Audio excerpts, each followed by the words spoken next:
Other interesting cultural news, you have Twitter, new terms and conditions. They now record everything. Now, this is perhaps the complete antithesis of what Elon Musk portrayed himself as. It's the exact opposite. Simply put, Elon was saying, oh yeah, I'm all about free speech, all about protecting the consumer privacy. And a lot of people were skeptical. There are a lot of people who are hopeful just because in a hopeless society, you always try to look for a little bit of hope. When every other tech company on the planet seemingly harvests your data ad nauseum, just one company even pretending for a second to say, we're not going to data mine you to death. I think a lot of people believed Elon. Now, this is ridiculous to say the least, and also confirms some of the paranoia. And I always say to people, I'm not paranoid. I just work in IT security. So I know what goes on. Now, it looks like they're going to harvest your bio data, including fingerprint, face recognition, eye tracking, keystroke patterns, and more. Now, the most BS thing of all time, pretty much every law that I can think of, actually, every law that takes away your rights, I always roll my eyes so much it almost hurts my eyes when they say, we're doing it for your protection. Bullshit. Pardon the French, but that's just, no, it's for control. It's so they can take away your rights, your freedom. And it's usually regulated to politicians, more and more now in the business sector. In this case, Twitter's claiming that they're doing this for safety reasons. That's in quotes, safety reasons. How? How is you knowing my fingerprint going to increase my safety? I'm waiting, Twitter. Of course, it won't. And that is perhaps a passive-aggressive diss at Twitter. I know they're trying to be called X now. Maybe I'm going just for spite, I'll call them Twitter. Yeah, take that, Elon. I'm kidding, he doesn't give a damn. But they're saying it's for safety purposes. Ridiculous. Now, interestingly enough, the only use case, the only one where this might make sense is if you're a VIP.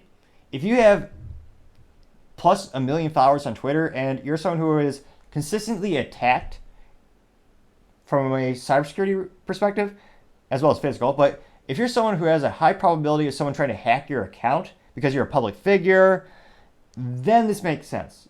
Famously, Matt Walsh, a conservative media outspoken civil rights advocate, founder of the SPG, or also known as the Sweet Baby Gang. I can't say more, but he also made the famous documentary, What is a Woman?, where he asked that age-old question, in which most Americans now actually don't know what that is. Now, Matt Walsh was famously hacked a couple months ago. Someone was able to successfully hack his Twitter, and then they started tweeting pretending to be him. A huge cybersecurity fail on Twitter's part. Now, if you're someone who has a high propensity for being cyber attacked, then it might make sense to have an extra security feature.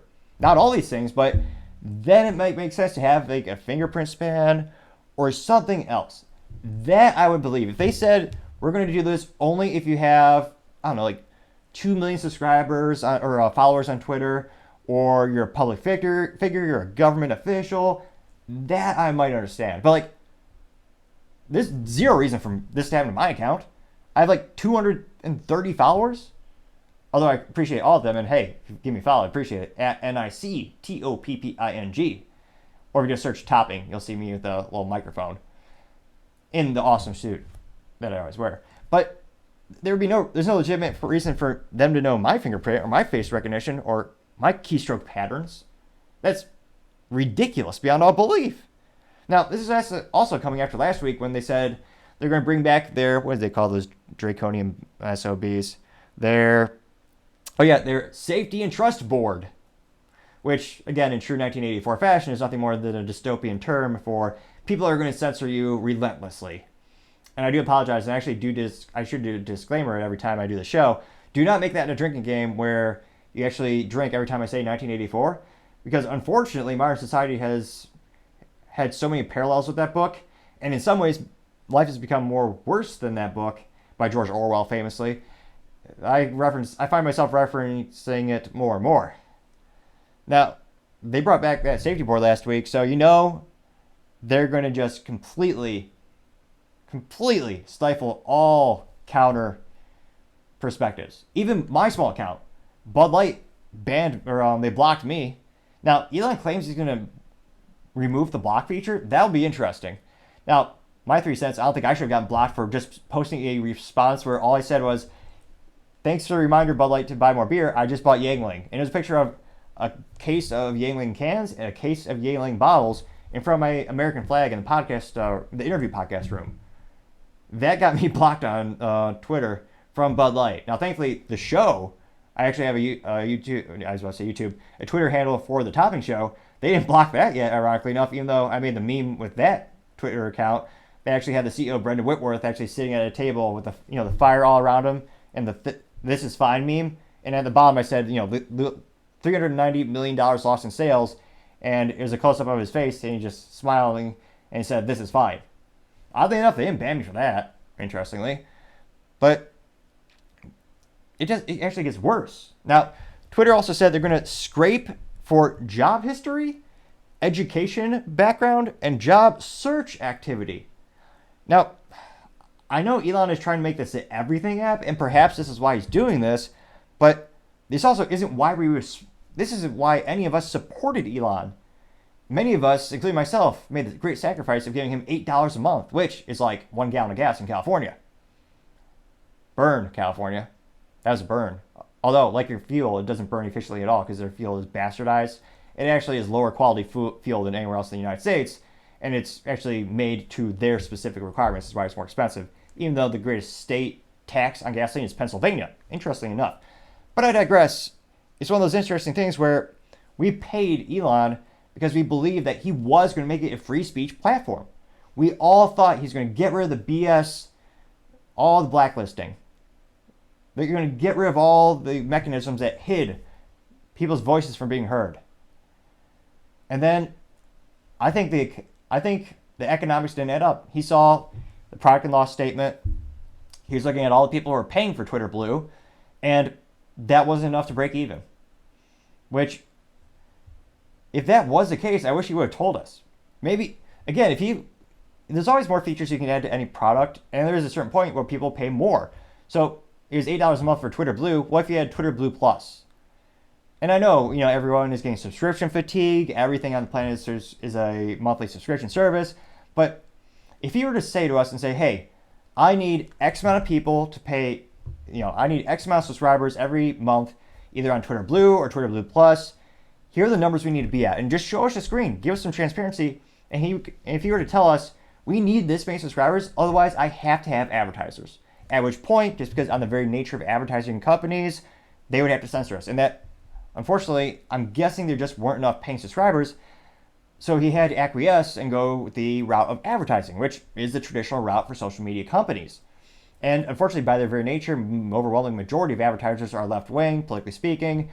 And as this has become a political issue, more often than not, it is people wanting to censor people in the middle and on the right.